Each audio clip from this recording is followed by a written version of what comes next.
안녕하세요. 7살 난 딸 하나를 키우고 있는 30대 워킹맘입니다.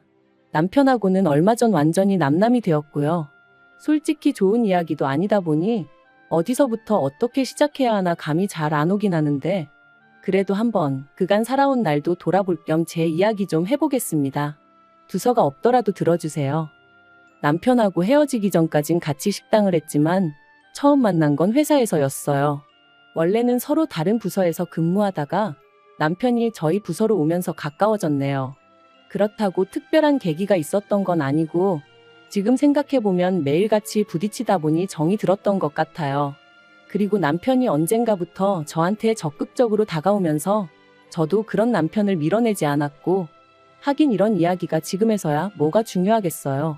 아무튼 그렇게 연애를 시작하고 1년 만에 결혼 이야기까지 오가기 시작했습니다. 양가 부모님 모두 어차피 결혼할 거면 뭐하러 시간 끄냐 하셔서 서두른 감도 없잖아 있었죠. 그래서 지금도 저희 친정 부모님이 그 부분에 있어서는 저한테 참으로 미안하다 하세요. 생각해보면 여자 나이 31가 그렇게 많은 것도 아니었는데 괜히 당신들이 설레발을 쳐서는 제가 이렇게 이혼녀 딱지를 달게 된 건 아닌지 모르겠다 하시면서 말이죠. 하지만 이 부분에 있어서는 저는 저희 친정 부모님한테 정말 요만큼의 원망도 없습니다. 저도 그때는 제가 이혼녀 딱지를 달게 될 거라곤 상상도 못했는걸요. 어쨌든 연애하는 동안 사소한 다툼 한번 해본 적이 없었으니 결혼을 한다면 남편과 하는 게 당연하다고 생각하기도 했었고요. 결혼할 때 시댁에서 3천 해주셨고 친정에서는 1억 좀 넘게 해주셨어요. 어쩌다 이렇게 차이가 많이 나게 되었냐 하면 이야기가 복잡해지는데 빨리 결혼하라며 서둘렀던 시부모님은 처음에만 하더라도 집을 해주니 뭐를 해주니 하시며 말씀이 참 많으셨습니다. 그리고 그쪽에서 그러고 나오니 저희 친정에서도 어느 정도는 해서 보내야겠다 생각하셨고 그래서 1억 정도를 예산으로 잡으셨던 거죠. 하지만 빈수레가 요란하다더니 막상 본격적으로 신혼집을 알아보고 그러니까 자꾸만 어머님의 말씀이 달라졌습니다. 처음엔 역세권까지는 아니더라도 번듯한 아파트 한 채는 사주겠다고 하셨다가 급하게 구할 필요가 있냐 하시면서 일단은 전세로 살면서 좋은 매물이 있는지 보라고 하시더니 나중에는 전세보단 속편하게 월세가 낫겠다 하시고 그러다 나중에는 3천만 원을 해줄 테니 이걸로 일단 월세 보증금을 하랍니다. 돈이 없는 게 아니라 여기저기 묶여 있어서 현금화할 형편이 안 된다 어쩐다 하시면서 말이죠. 그리고 물론 시부모님 재산인 만큼 제가 이러쿵저러쿵 할 것은 못 되었지만 그래도 기대와 실망이 반복되니 나중엔 그냥 시부모님 입에서 집 얘기가 나오는 그 자체가 짜증이 나더라고요. 뿐만 아니라 그럴 때마다 이번엔 어떻게 친정부모님께 상황을 알려야 하나 싶은 게 그래서 아닌 게 아니라 파혼 이야기가 나오기까지 했었습니다. 그런데 그때 저희 남편이 저희 친정부모님을 찾아와 무릎 꿇고 아주 맹세를 하더라고요. 자기도 이번에 자기 부모님이 이런 분들인지 처음 알았다 하면서 앞으로 사는 동안엔 절대로 이런 일은 없을 거다. 자기를 믿고 저를 보내달라. 남부럽지 않게 살게 해줄 거다. 그리고 저희 친정아버지 말씀이 그 당시에는 그래도 저희 남편 눈에서 불타오르는 열정과 진심 그런 걸 보셨답니다. 물론 지금은 당신이 뭐에 홀렸던 것 같다 하시지만요. 그래도 결국 우여곡절 끝에 저희는 결혼을 하게 되었고 그렇게 시댁에서는 삼촌 친정에서 1억을 지원받았습니다. 그래도 저희 시부모님 특히나 어머님 어찌나 의기양양하시던지 계속 하시는 말씀이 없어서 안 해주는 게 아니라 상황이 안 따라주는 거라면서 말이죠. 그런데 그때는 저도 기대할 게 아예 없었기에 네 하고 그냥 한 귀로 듣고 한 귀로 흘렸어요. 그냥 저는 저대로 남들 하는 만큼 며느리돌이만 하자고 마음을 먹었고요. 그러다 제가 결혼한 지 3년 만에 어머님한테 아주 질려버리게 된 일이 있었으니 그건 바로 저희 친정아버지가 저에게 출산 선물로 차를 사주셨을 때였습니다. 친정아버지께서 애가 태어나면 어쨌든 집에 큰 차 한 대는 있어야 한다 하시면서 차를 한 대 사주겠다 하셨거든요. 그리고 저는 처음엔 정말 극구사양했습니다. 이미 저나 남편이나 각자 끌고 다니던 차가 있기도 했고 차를 사더라도 저희 능력으로 사야지 친정 부모님한테 손을 벌릴 수는 없다고 생각했죠. 하지만 친정 부모님께선 마침 가게 일도 술술 잘 풀리고 있는 만큼 이 정도는 해줄 수 있다 하시며 거절하지 말라셨습니다. 이런 것도 능력될 때 해주는 거지 나중엔 저희가 사달라고 해도 못 사줄지 모른다 하시면서 말해요. 그래서 결국 저는 못 이긴 척 감사한 마음으로 받겠다 했는데 옆에 있던 남편이 어찌나 좋아하던지 그리고는 말하기를 제가 아이 낳고 육아휴직에 들어가면 사실 운전할 일이 많이 없을 거 아니냐면서 그러면 자기가 종종 끌어도 되겠냐고 묻더라고요. 그래서 그럼 당신 차는 어쩌고 했더니 내 차는 처제주면 되잖아 그러는데 나름대로 그것도 방법이겠다 싶었어요. 그래서 좋은 게 좋은 거다 싶어 남편도 그렇고 저도 그렇고 저희 친정 부모님도 그렇고 새 차의 주인이 누구냐에 대해선 크게 개의치 않기로 했죠. 그런데 정작 어머님께선 남편 차를 어떻게 처리할지를 두고 어떻게 당신과 상의 한마디 하는 사람이 없냐며 크게 화를 내셨습니다. 그리고는 덧붙이시기를 그 차를 사던 당시 어머님이 현찰 600만 원을 보태주셨었다면서 그러니 그 차의 소유권이 어머님한테도 있는 거라며 제 여동생을 줄 거면 그 600만 원을 토해내라는 거예요. 얼마나 어이가 없던지. 그래서 남편한테 어머님이 그렇게 말씀하시니 당신은 그냥 계속해서 당신 차 끌고 다니라 했습니다. 친정아버지가 사주시는 새 차는 그냥 내가 끌고 내가 타던 차를 여동생에게 주는 게 맞는 것 같다면서 말이죠. 그랬더니 남편이 그냥 어머님한테 600만 원 드리고 원래 하기로 한 대로 하면 안 되냐대요. 그래서 그건 내가 납득이 안 돼서 싫다 했습니다.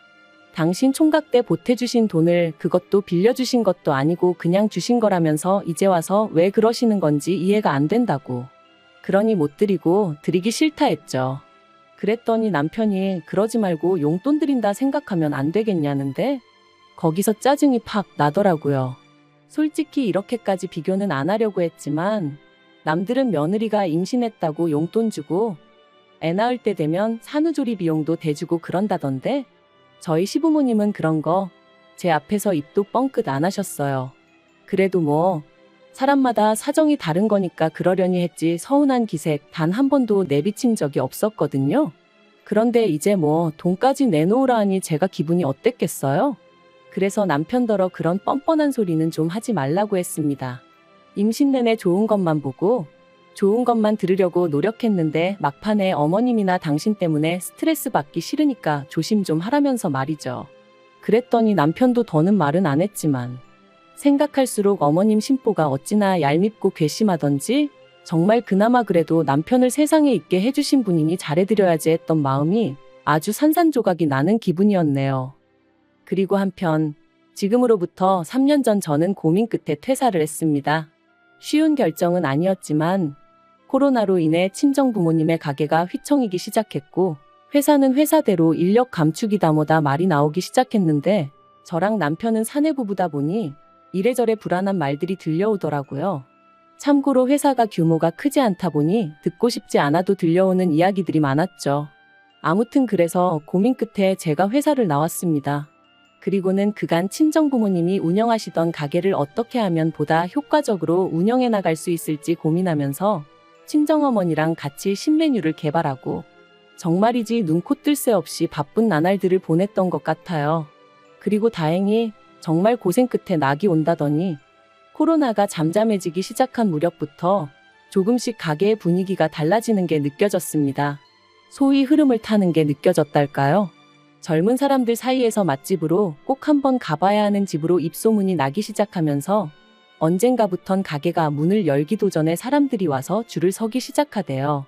그리고 얼마 지나지 않아서 여러 업체들로부터 프랜차이즈로 한번 키워보지 않겠냐는 연락까지 오기 시작했고요. 그리고 가게 상황이 이렇자 하루는 남편이 제 눈치를 살살 보더니 자기도 회사를 관두고 저희 가게 일을 도우면 어떻겠냐 물어왔습니다. 솔직히 처음엔 당황스럽기도 하고 남편의 그런 제안이 탐탁치 않았던 게 사실이에요. 가게가 언제까지 잘 될지 모르겠는 상황에 저는 남편이라도 비교적 안정적으로 직장 생활을 이어나갔으면 했으니까요. 하지만 남편은 저더러 저도 직장 생활을 해봤으니 자기 기분을 알 거 아니냐며 언제까지 남 밑에서 일만 해야 하냐고 자기도 뭐 주체적으로 일을 하고 싶다나요? 그래서 남편에게 착각하지 말라고 식당 일에 합류하더라도 당신은 여전히 우리 부모님 밑에서 일을 해야 하는 거다. 회사나 별반 다를 게 없을 거다 했죠. 그랬더니 그런 말 굳이 안 해도 무슨 소린지 이해한다면서 하지만 회사 상사랑 장인 장모님이랑 같냐 그러는데 솔직히 어쨌든 돈 벌러 왔을 땐 같다면 같은 거지 또 다를 건 뭔가 싶대요. 하지만 그때는 남편에게 그렇게까지 냉정하게 말은 못했어요. 그냥 일단 알겠다, 부모님께 여쭤보겠다고만 했죠. 그리고 친정부모님께선 그렇지 않아도 가게가 좀 더 자리를 잡으면 아예 저를 믿고 맡겨보려 하셨다며 남편이 옆에 있으면 얼마나 의지가 되고 도움이 되겠냐고 그렇게 하게 하라시는 거예요. 그래서 조금 찝찝한 마음이 없잖아 있었지만 결국 남편이 회사를 관두고 식당 일에 합류하는 데 있어 동의를 해주고 말았습니다. 그런데 문제는 남편이 가게 일을 시작한 이후부터였어요. 친정부모님은 이제 쉬엄쉬엄 일을 하고 싶다 하시며 가게에 나와 계시는 일수를 줄이겠다 하셨거든요. 그리고 저도 그 부분에 있어서는 아쉬울 것도 서운할 것도 전혀 없었죠. 오히려 잘 됐다고, 잘 생각하셨다고 했으니까요. 그리고 친정부모님은 한 가지 조건을 더 거셨는데 가게 메뉴의 기본이라고 할 수 있는 양념장, 저희는 비법 소스라고 불렀는데 아무튼 그건 어떻게 만드는지 절대로 못 알려주신다고, 그러니 필요하면 저희더러 사다 쓰라고 하셨죠. 남편이 합류하고 3달쯤 흘렀을 때부터는 친정부모님은 일주일에 한두 번 정도만 가게에 얼굴을 비추셨고 비법 소스를 만들어주시는 대신 달에 150만 원을 받아가셨어요. 그리고 이 안에는 재료비에 친정부모님의 수고가 들어가 있었으니 저는 결코 그 돈이 많다고 생각하지 않았습니다. 실제로 저희가 그 소스 덕분에 버는 수입은 저희 두 사람이 직장을 다닐 때보다 많을 땐 2배 가까이 되었으니 시쳇말로 남는 장사면 남는 장사였지 결코 손해는 아니었죠. 그런데 이 사실을 알게 되신 어머님께선 가족끼리 뭘 그런 걸로 돈을 받아가냐며 저희 친정부모님을 마치 치사하고 쪼잔하신 분들로 몰아가시대요. 그뿐만이 아니었습니다. 저랑 저희 부모님 때문에 졸지에 당신 아들이 부엌대기가 되었다며 마음에 안 들어 죽겠다고 어디 가서 말도 못한다 하시면서 말이에요. 그리고 이런 말씀을 하시는 와중에도 저희한테 이거 해달라 저거 해달라 요구하시는 건 또 어찌나 많으셨는지.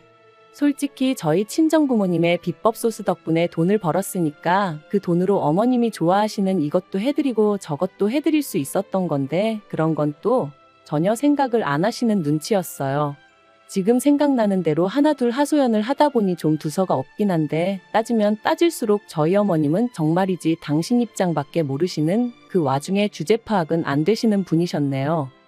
그래서 결국 올해 초 남편에게 수익 구조를 다시 정하자고 말을 꺼냈습니다. 남편은 월급제로, 그리고 친정부모님께는 비법 소스를 만들어주시는 거 외에 제가 그 비법 소스에 대한 사용료를 드리겠다 했죠. 간단하게 용돈을 더 드리겠다 하지 않았던 건 그런 보나마나 시부모님 특히나 어머님께서 가만히 계실 리가 없었기 때문이고요. 그랬더니 남편이 자기가 왜 월급제냐며 화들짝 놀라더군요. 그래서 솔직히 당신이 나와서 하는 게 뭐가 있냐고, 주방에서 일을 하기라냐, 그렇다고 요리를 할 줄 아냐, 와서 내내 카운터만 지키고 있고 어쩌다 손님 테이블 치우는 거 거드는 정도만 하지 않냐, 그런데 왜 당신하고 나하고 수익을 반반 나눠야 되냐고, 그건 말이 안 되는 것 같다고요. 그리고 걸핏하면 우리 부모님한테 돈 드리는 거 가지고 어머님이 감나라 배나라 하시는데 솔직히 듣기 무척 거북하고 짜증난다 했습니다. 그러니까 앞으로 어머님한테 드리는 용돈도 당신이 당신 월급에서 알아서 챙겨드리라고도 했죠. 그랬더니 이제 정말 난리가 났습니다.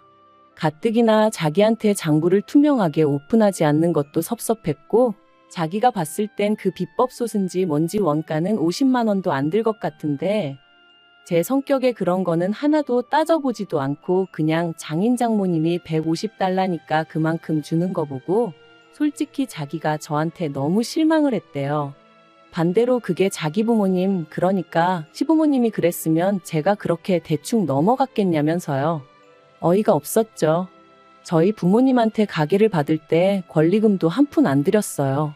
제가 드린다고 했지만 친정아버지께서 딸한테 권리금을 받아서 뭐하냐며 용돈이나 잘 줘라 하셨기에 조금 넉넉히 챙겨드렸을 뿐이거든요. 그리고 이 전후 사정을 남편도 뻔히 다 알고 있었고요. 그런데 피는 못 속인다더니 누가 어머님 아들 아니랄까봐 자기한테 불리한 건 싹 다 잊어버리고 모른 척하고 그냥 자기 기억하고 싶은 대로만 기억하면서 상대를 나쁜 사람으로 몰아가니 말이 통하지가 않았죠. 그래서 제가 남편한테 진짜 당신같이 뻔뻔한 사람은 처음이다 내력이냐 했습니다. 그랬더니 남편이 저더러 가게 팔아서 반을 위자료로 달래요. 자기도 이런 대접받으면서는 못 살겠다나요? 하지만 그게 말이 되냐고요. 더 웃긴 건 자기도 어디 가서 뭘 좀 알아보고 왔는지 그렇게 대판 싸우고 며칠 뒤 그냥 협의 이혼하자더군요. 그래서 이혼했어요.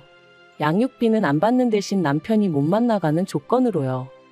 그런데 어이없게도 이혼한 지 2달도 안 돼서 남편이 아주 깜찍한 짓을 저질렀습니다. 바로 저희 가게에서 신호등 하나만 건너면 되는 곳에 식당을 차렸거든요. 메뉴도 거의 똑같게 해서 말해요. 황당하고 어이없어 찾아가니 남편하고 어머님 둘이서 장사하고 있던데 손님은커녕 개미새끼 한 마리 없는 게 보기 딱해서 하마터면 제가 한 그릇 팔아줄 뻔했네요. 하지만 진짜 어처구니가 없었던 건 그 이후로 얼마나 지났을까? 모르는 번호로 연락이 와서 별 생각 없이 받았더니 남편이었는데 한참을 뜸을 들이다 기껏 한다는 소리가 그 비법 소스 좀 자기한테 팔아달랍니다. 장사가 너무 안 돼서 죽겠다며 옛날 정을 생각해서라도 좀 팔아달래요. 듣는데 미쳤나 싶었죠. 옛날 정은 무슨. 너도 니네 엄마랑 머리 맞대고 죽기 살기로 연구를 해보라고 했습니다. 그리고 네가 망하든 말든 나는 관심 하나도 없으니까 괜히 나한테 전화해서 앓는 소리도 하지 말라고 했어요. 그런 거 한번 듣고 나면 힘 빠지고 괜히 하루 종일 재수 없다고요. 그러니까 저더러 지독한 여편내라길래 칭찬 고맙다 하고 전화 끊어버렸습니다. 그 나이 먹도록 아직도 세상사가 자기 뜻대로 풀리는 게 아니라는 걸 모르는 건지 한심할 뿐이에요.